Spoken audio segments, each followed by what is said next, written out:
I actually had audio systems in 3 different rooms. The reason I had 3 rooms with audio systems was because I had one room for jazz, another for high-end music, and another for classical.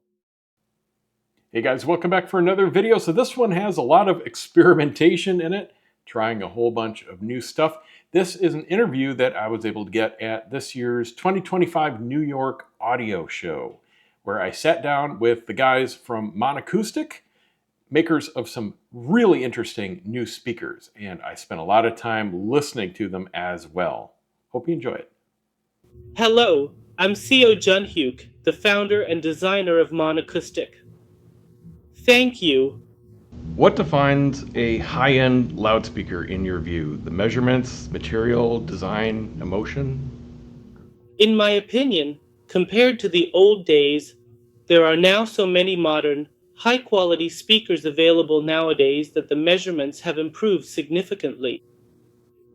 So, even very cheap speakers can sometimes have excellent measurements, and there are also very expensive ones that don't quite measure up. But in my experience, having used everything from extremely high-end, expensive speakers to vintage gear for about 30 years, the speakers I've kept for a long time and still listen to seem to have a slightly different quality. So I believe the most important factor in modern high-end speakers is whether or not they can create a sound that touches people's emotions, plus the element of design. So just because the measurements look good doesn't mean it's a speaker that's pleasant to listen to. A good speaker, in my opinion, and the standard for high-end speakers, is one that can express the emotions of the performer, convey the feelings of the singer, and deliver those emotional points, one with excellent expressive power. How would you describe your company's sound signature or design philosophy? Well, MON Acoustic, MON stands for more natural. More natural sound. So, first of all, we pursue a very pure and natural sound, and each of our speakers has its own unique and interesting qualities. For audio enthusiasts, it's not just about listening to music. They want to be able to tweak and adjust the speakers in different ways. That way, they can enjoy them for a long time. In various listening environments, being able to set things up this way, or that way, means that if you can create about 10 different tones or dynamics from a single speaker, you can keep enjoying your hobby without having to constantly switch to new speakers. You can create the sound you want yourself from that one speaker. That's the direction we take in our design. That's why the Supman Mini, even though it's such a small speaker, has a driver inside, and its circuitry and other components are designed completely differently from conventional speakers. And in the case of the Platinum as well, we studied and adjusted the harmonic tweeter and super tweeter, which are based on completely different concepts of overtone structure, so that they can be fine-tuned. While we make large, dynamic 3.5-way speakers, we also connect them as 4-way systems, allowing you to enjoy a very nuanced, monitor-like sound. So, the hallmark of MON Acoustic speakers is that they're designed to let you experience a wide variety of fun and enjoyment from a single speaker. What kind of listening experience do you want your speakers to deliver that others may not? Recently, we've been using the term cool and clear to describe a very transparent sound and extreme resolution. A lot of speakers are made in that basic style, and I've been into audio as a hobby since the 1980s and 90s myself. So before that, I used to listen to warm sounds from vintage ARs or flange speakers with Alnico drivers, but after the 1990s and into the 2000s, I started setting up speakers with a really cool and clear, very bright sound. So in the beginning, I also made a lot of those kinds of products, because I thought that was the trend at the time. But after a certain point, as I started making the kind of sound that I personally like, I realized it wasn't that kind of sound. What we pursue is what we often call viscosity or stickiness, like when you get mud on your hands and it feels sticky. We want that kind of stickiness or warmth to come through in the sound as well. That sense of damping and warmth is what we aim for. Of course, there are many good speakers these days, but I think that kind of quality is still quite rare in modern speakers. So we try to add the kind of warm, viscous, and damp sound. Especially when it comes to bass, what I consider most important is the release time. It's not about the bass just continuing to ring out endlessly. That's not what I mean by good bass. Since I'm a player myself, I'm very sensitive to this, and with bass, it's actually more important how quickly it disappears. So it's a sound where the bass comes out and then fades away, and when the next bass note comes in, it doesn't get interfered with by the previous note that's already disappeared. I think that's a great quality, how the sound fills the room with my speakers without overflowing or becoming muddy. That's why I believe this aspect really sets our speakers apart from others. How do you balance technical accuracy with musical enjoyment? Let me put it this way: harmony. I always think about two things: approaching it technically as a producer and designer, and at the same time, as an audio enthusiast, as someone who enjoys it from that perspective. I was quite confused about this at first, but now I have a clear understanding. As I mentioned earlier, when we say that the emotion of the musician comes through, what does that mean? For example, when a song like Dan Dan Dan by Buzz comes out, the track features both bright-toned and dark-toned vocals. Usually, when we listen to that kind of music, we often use it to test the bass. But my perspective is a bit different. So, as I experience both the bright tone of the vocals and the dark tone of the vocals at the same time, I enjoy music much like I savor the taste of food. There's something very similar between those two experiences. So, whether I'm approaching it as a designer from the creator's perspective or as a listener, I think it's extremely important to consider the depth of flavor at the same time, and that's something I always make sure to uphold. So, when that happens, all the harmonics and balance fall into place. What's really interesting is that once it's set for a particular piece, the violin falls into place, the piano falls into place, and for most pieces, once you get that one thing right, it's like a correct answer. Many other harmonic instruments, and even a lot of representative collective signatures, all seem to be resolved at once. That's when I feel the level of completion goes up, and at that point, we do measurements. At that point, when we measure it technically, we often realize that it's actually very ideal in the listening space.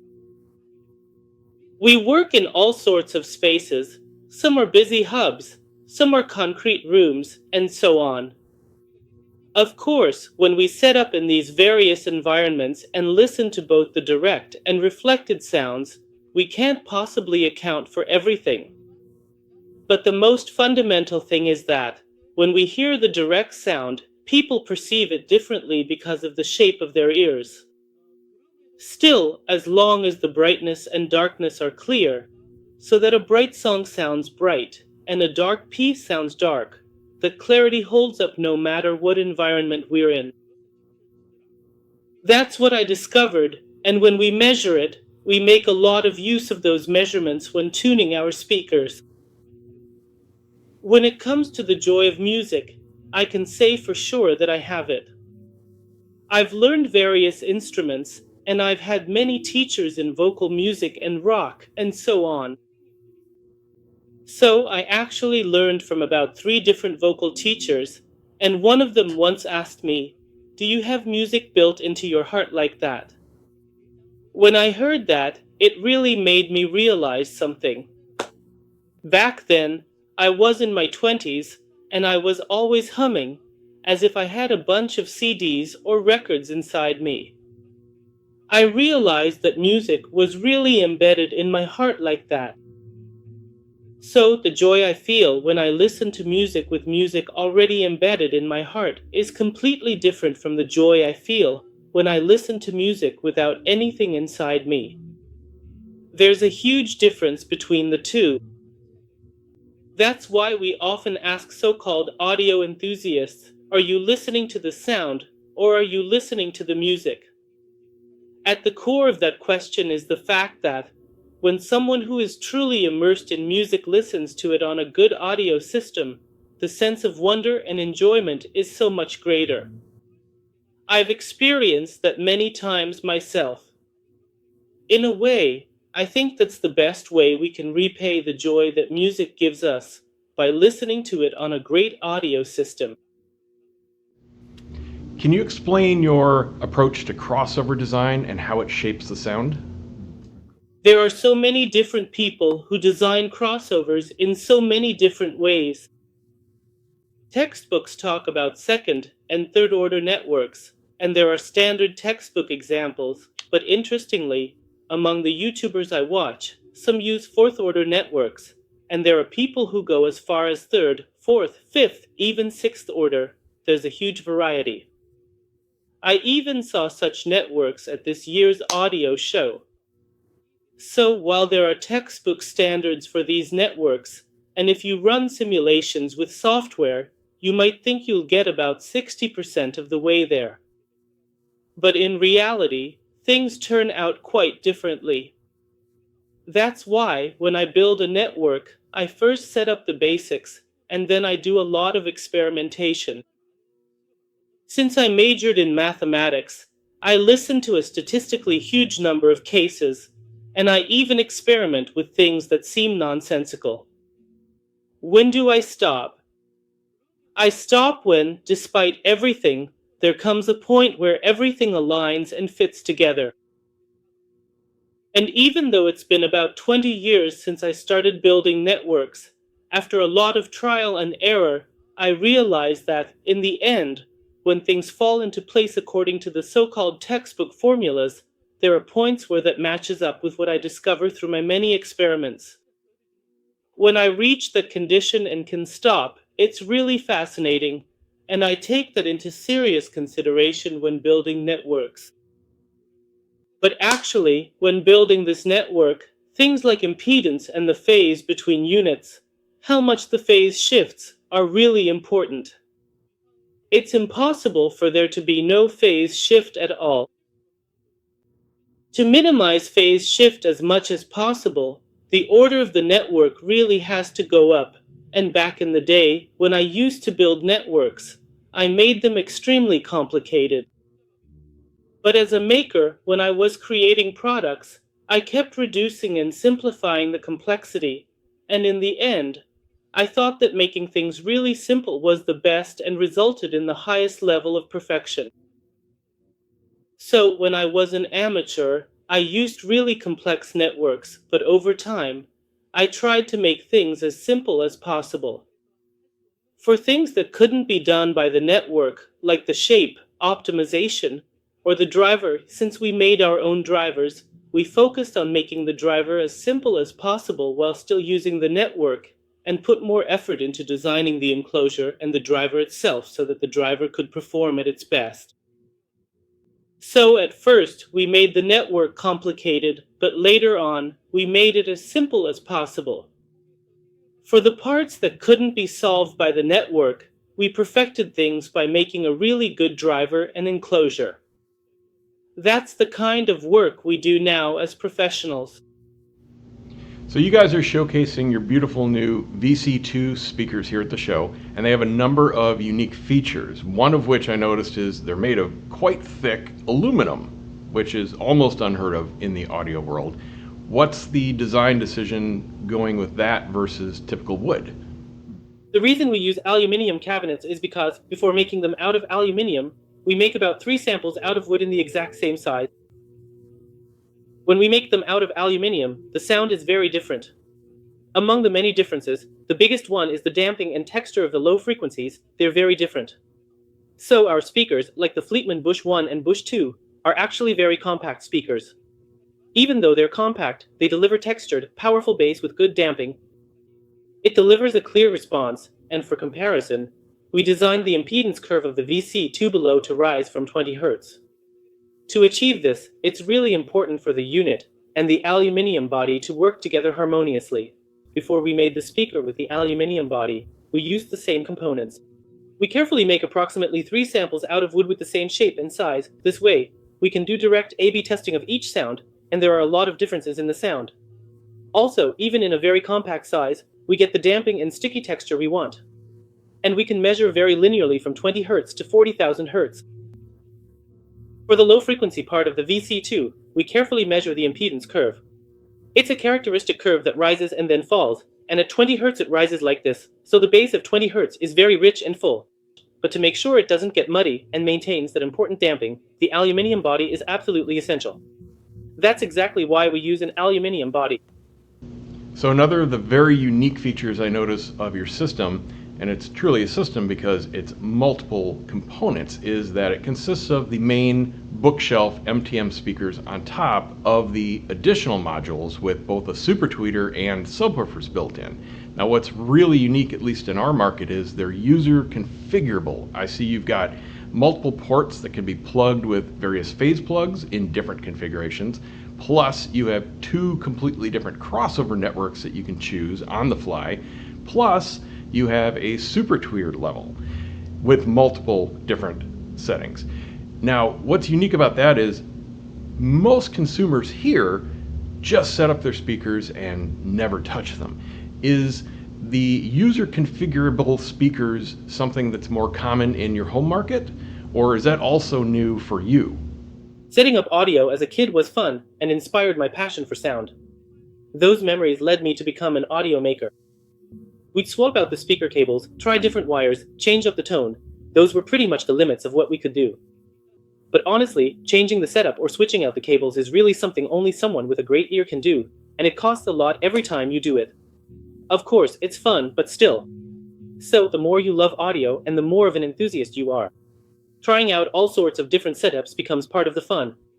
And you know, some songs sound best on a 3.5A, some are better on something else, and each track has its own ideal setup.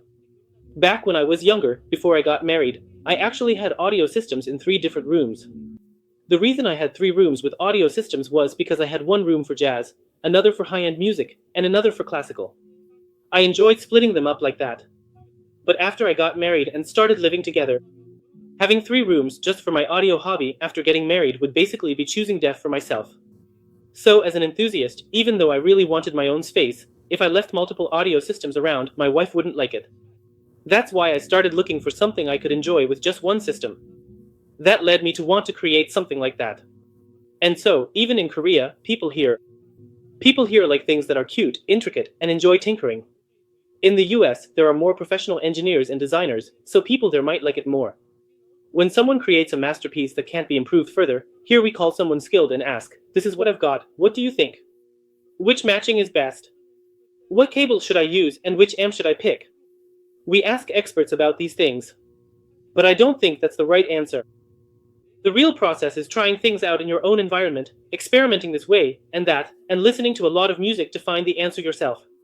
Later on, when someone with a really good ear listens and asks if it's the real deal or not, if it isn't, you can just try again. But having to spend a lot of money every time, that to me is inefficient. That's why a simple system with certain limitations. Learn by experimenting, listening, and seeking feedback while being efficient with your resources. Changing it like this, and when I listen to that music, changing it that way, so I can find and enjoy the best possible sound myself. So I've had the opportunity now to hear literal days of music playing on your system, and what I first noticed is the incredible dynamics and clarity and soundstage, and I've also been watching everybody and listening to their comments, and I've seen lots of smiles and head nodding and recognizing when they're hearing something they're familiar with, that they're really impressed by your system. And I know you have a lot of experience with different kinds of components matching with your speakers, from streamers and phonos and preamps and amplifiers. How have you found the ARAGON system and the streamer you're using at the show here in comparison to others that you've listened to, and how is that bringing out your speakers? I actually encountered Acuras, or ARAGON amps in Korea about 25 years ago. The impression I had back then is quite different from what I feel now. On the first day of matching and setting up this time, what really struck me was that, among the amps I used in the past, there was one called Threshold. The warmth I got from the Threshold amp and things like that, I could really feel it here, and it made me feel great. So I always thought our speakers had excellent musicality, but this ARAGON amp, in its own way, also has a very musical, warm tone. And since it's a powerful monoblock with great strength, when paired together like this, the sound that comes out is truly musically outstanding. So those qualities really complement each other. I genuinely thought that this was, without a doubt, really a win-win situation for everyone involved. So if you take a close look at the ARAGON amplifier from about 25 years ago, and then compare it to the one that is available now, honestly, you will notice that they look almost exactly the same, with only very subtle differences. But back then, I honestly didn't think that the speakers which were paired with the ARAGON amplifier were all that great or impressive. Now though, when we connect our own speakers with the very latest ARAGON amplifier, the synergy that results is just absolutely incredible, truly remarkable, and really stands out. When you're pairing equipment, say amplifiers with speakers, what specific things are you listening for to determine if it's a good match? First of all, the main role of an amplifier, in a way, is ARAGON's monoblock amplifier is engineered to deliver ample power, providing the necessary strength to confidently and precisely control the speakers it is connected to. This ensures that the speakers can perform at their best, faithfully reproducing the details and dynamics of the audio signal. The amplifier's job is to drive and push the speakers, and since the ARAGON monoblock amp has enough power to really take control of the speakers, I was very satisfied with that aspect. On top of that, ARAGON has a very warm and musical tone, which I really liked. Based on those qualities, I've matched various amps from Class D and beyond, all the way to pure Class A amps. In fact, when we make speakers, we don't design them to sound good only with certain amps or to have clear weaknesses with others. We try them with a variety of amps, and when we do, each amp's unique character can shine as a strength. With the ARAGON, during all our audio testing, not once did the sound feel harsh or piercing or unpleasant to the ear. We never got that impression, and most of the people who listened there seemed to feel positively about it as well. So the matching in that regard was really excellent. The ARAGON amp, which delivers powerful output like a monoblock power supply while still expressing music beautifully, paired extremely well. We were very satisfied with the result, especially considering the aspects we value most. I really think it produced a sound that was musical above all else, no harsh tones, not too bright, not too dark, just a truly neutral sound. So first of all, thank you very much for this interview. It was very entertaining and informative. Please tell everyone how they can find out more information about your speakers and the general price point and where they can go to hear them, hopefully. We've put in a lot of effort over the years to enter the US market, participating in events like the Chicago Expo and the A Show, among many others. That's why, this time, we were able to showcase our products on the East Coast in New York. If you check our website, you'll see our current US presence as well. We have many dealers, and we are eager to meet even more. So, we're looking forward to hearing from both users and dealers. For more information about us, please check out our website. We'd really appreciate your interest. In any case, listening to music and enjoying audio is, in a way, a really fun hobby, almost like a toy. Since we have a new and exciting toy to offer, we hope you'll find it interesting.